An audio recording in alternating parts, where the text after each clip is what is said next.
only from the white side. Yeah, that time it was bad bishop against good knight, and it looks like it could be good knight in this game too. If black does get time now for rook g8, this is a beautiful piece on f4. It might cost white a rook.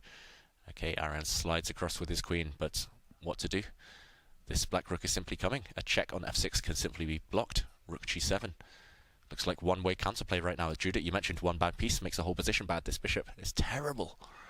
Well, white is in big trouble, has to defend over g2, but also the d3 pawn is under attack, and it's going to be taken, one of them. Maybe is it time to throw caution to the wind, grab the knight, and oh, there's no way to actually activate the light square bishop. So yeah, big trouble actually. How are you going to defend the g2 pawn? Because if you step forward with the rook to f2, then the knight will grab the h3 pawn, and that is all over for white. Well, probably with white I would still try to go king h1 and try to give up the g2, but I think Magnus will be not so nice to take that pawn. But d4. And that has provoked a capture of a pawn from Magnus Carlsen. Knight takes pawn is a check. The king has to move now. You want to slide in the corner. Now can you activate the queen with e4?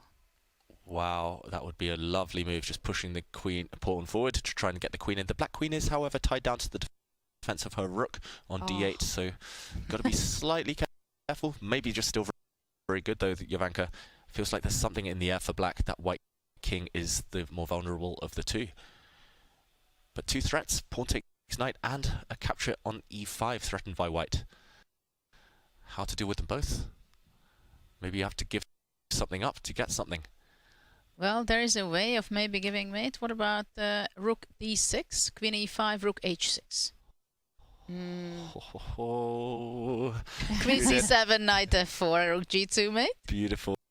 Magnus surely can't resist. He loves the queen sacrifice. Rook d6, rook h6. The question is that after rook d6, maybe queen h4 can be a saver.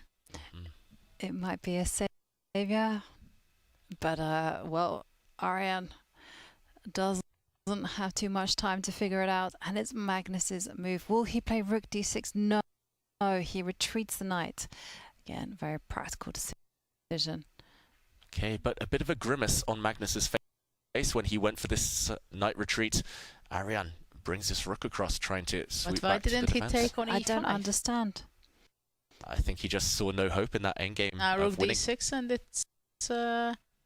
it's over. Ooh. The checkmate without giving up the queen.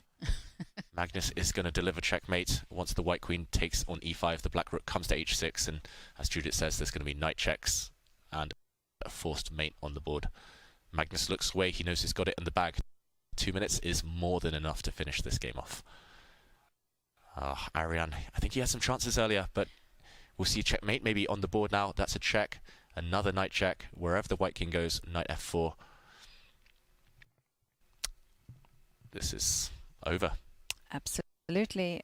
Impressive game by Magnus. He really knows how to level up when he needs to. And Magnus going back to his winning ways. Do we think we'll see Aryan allow the checkmate on the board? There we go. He drops his knight back, and all white can do to postpone the inevitable is... Oh my god! Magnus was about to make an illegal move. He wanted to checkmate with his rook, but the rook was pinned. Instead, he swaps queens first. Checkmate. Next move. And... well, very impressive game by Magnus Carlsen, winning in the Armageddon